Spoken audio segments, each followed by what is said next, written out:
Assalamualaikum warahmatullahi wabarakatuh. Selamat pagi, siang, sore, malam, tergantung waktu Anda saat menyaksikan tayangan ini. Kita bertemu lagi dengan saya Khalid Mustafa pada materi sosialisasi Peraturan Presiden Nomor 54 Tahun 2010. Pada pertemuan sebelumnya kita telah membahas matriks perbedaan antara Kepres Nomor 80 Tahun 2003 dan Perpres Nomor 54 Tahun 2010, khususnya pada beberapa bagian yang mencatut kepada atau yang berpedoman kepada ketentuan umum dalam proses pengadaan barang dan jasa. Pada pertemuan yang lalu, kita juga sudah membahas tentang media.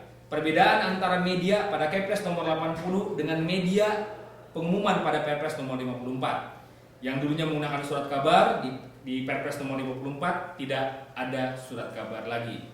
Nah, kemudian khusus di Kepres nomor 80 tahun 2003, kalau kita berbicara tentang pelelangan atau seleksi sebelum tahun anggaran, disebutkan bahwa proses pengadaan dapat dilakukan sebelum dokumen anggaran disahkan. Nah, hal ini masih kurang begitu jelas sehingga masih banyak panitia, PPK, pejabat pengadaan yang ragu-ragu dalam melaksanakan proses pengadaan barang dan jasa. Di Perpres nomor 54 hal ini lebih ditekankan lagi. Disebutkan bahwa proses pengadaan dapat dilakukan setelah rencana kerja dan anggaran kementerian, lembaga, daerah atau instansi disetujui oleh DPR atau DPRD. Ini berarti apabila pagu indikatif sudah ada, sekali lagi, apabila pagu indikatif sudah ada, maka proses pengadaan barang dan jasa sudah dapat dilaksanakan. Bapak, Ibu-ibu, rekan-rekan, saudara-saudara, mengapa hal ini dimunculkan? Dengan memunculkan aturan yang lebih jelas bahwa dengan adanya pagu indikatif, maka proses pengadaan sudah dapat dilaksanakan, maka proses pengadaan untuk tahun 2011 itu sudah dapat dilakukan pada tahun 2010. Tidak usah menunggu 1 Januari 2011 atau bahkan menunggu Maret atau April 2011 untuk pekerjaan-pekerjaan pada tahun 2011. Cukup dengan pelaksanaan pengadaan pada tahun 2010. Sehingga proses kontrak dapat ditandatangani pada tanggal 1 Januari 2011 dan proses pekerjaan dapat dilaksanakan pada awal tahun anggaran. Inilah maksud daripada latar belakang perubahan dari Kepres 80 ke Perpres nomor 54 khususnya terhadap percepatan daya serap anggaran oleh pemerintah. Diharapkan dengan ini kepada Anda yang menyaksikan kali ini dan proses pelaksanaan pengadaan tidak ragu-ragu lagi untuk melaksanakan pengadaan sebelum, ya sekali lagi, sebelum DIPA tersebut keluar pada tanggal 1 Januari 2011. Aturan yang berikutnya setelah ketentuan umum ini lebih mengerucut kepada organisasi pelaksanaan pengadaan. Organisasi pengadaan yang pada Kepres 80 tahun 2003 belum dikelompokkan dengan jelas, pada Perpres nomor 54 dikelompokkan menjadi 4 kelompok organisasi. Yang pertama adalah PA atau KPA, pengguna anggaran atau kuasa pengguna anggaran. Yang kedua adalah pejabat pembuat komitmen. Yang ketiga adalah unit layanan pengadaan atau pejabat pengadaan. Saya garis bawahi, di sini kalimatnya adalah ULP, unit layanan pengadaan atau pejabat pengadaan. Tidak ada lagi kalimat panitia pengadaan. Sekali lagi, tidak ada lagi kalimat panitia pengadaan, tapi menggunakan kalimat atau kata ULP, unit layanan pengadaan.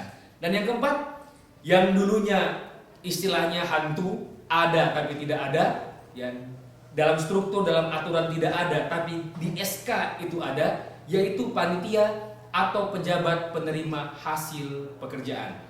Di Perpres nomor 54 tahun 2010, penerima hasil pekerjaan ini telah dimasukkan kepada struktur organisasi pengadaan, sehingga rekan-rekan yang menjadi panitia penerima saat ini sudah memiliki dasar hukumnya, tidak usah was-was lagi.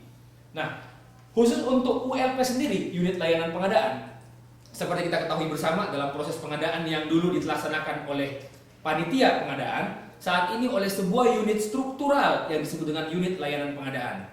Dan di Perpres nomor 54 tahun 2010 sudah diatur juga struktur daripada atau perangkat organisasi dari ULP yang terdiri atas 1 orang kepala, kemudian sekretariat, staf pendukung, dan kelompok kerja.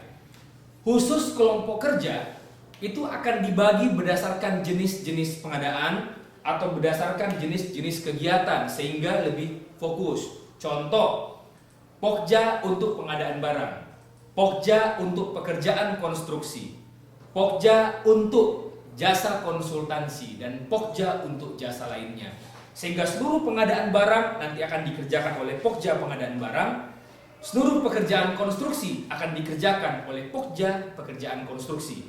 Dengan adanya pengumpulan seperti ini, maka profesionalisme dan pertanggungjawaban pengadaan dapat lebih terjamin. Dan orang-orang yang terlibat di dalamnya juga akan lebih fokus dan lebih mendalam dalam melaksanakan proses pengadaan barang dan jasa. Berikutnya kalau kita bicara masalah organisasi pengadaan, kita akan coba bahas satu persatu. Yang pertama adalah pengguna anggaran atau kuasa pengguna anggaran. Tugas dan kewenangan PA maupun KPA di Kepres 80 belum diatur dengan tegas. Di Perpres nomor 54 sudah diatur bahwa tugas utama daripada PA KPA yang pertama adalah mengumumkan rencana umum pengadaan.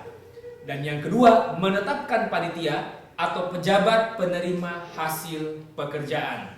Nah, saudara-saudara, rekan-rekan, bapak-bapak, ibu-ibu, di sini disebutkan bahwa rencana umum pengadaan wajib diumumkan oleh PA dan KPA khususnya pada awal tahun anggaran.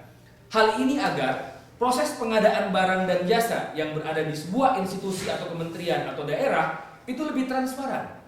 Dan penyedia barang dan jasa dapat mempersiapkan diri sebagai penyedia dalam pelaksanaan pengadaan barang di daerah tersebut atau di instansi maupun kementerian tersebut seawal-awalnya.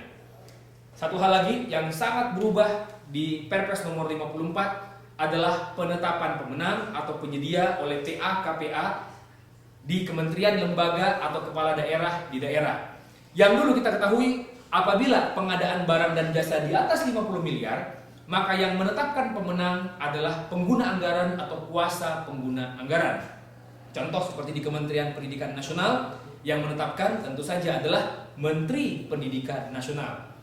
Khusus di Perpres nomor 54 tahun 2010 telah ditegaskan bahwa untuk paket lelang di atas 50 miliar sampai 100 miliar itu tidak harus ke PA KPA.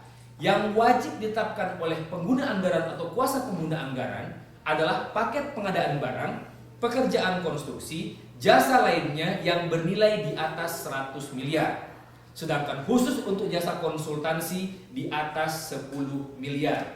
Dengan menaikkan batas atas nilai pengadaan yang harus disetujui atau ditetapkan oleh PA KPA, maka diharapkan proses lelang akan jadi lebih mudah dan lebih cepat. Seperti kita ketahui bersama bahwa meminta tanda tangan menteri untuk menetapkan pemenang lelang itu birokrasi dan waktu yang dibutuhkan cukup panjang. Karena tidak mungkin seorang menteri atau seorang kepala daerah mau menandatangani usulan penetapan pemenang begitu saja tanpa berkonsultasi tentang dasar hukum, aspek, dan hal-hal yang berkaitan terhadap proses pengadaan barang dan jasa. Dan ini menyebabkan pengadaan barang dan jasa menjadi lebih lambat dimulainya. Kemudian yang berikutnya adalah kuasa pengguna anggaran. Yang tadi kita sudah membahas tentang PA, KPA, dan sekarang khusus kepada kuasa pengguna anggaran. Kuasa pengguna anggaran di Perpres nomor 54 tahun 2010 dapat diangkat lebih dari satu orang sesuai beban pekerjaan atau rentang kendali pengguna anggaran. Untuk tingkat pusat diangkat oleh pengguna anggaran.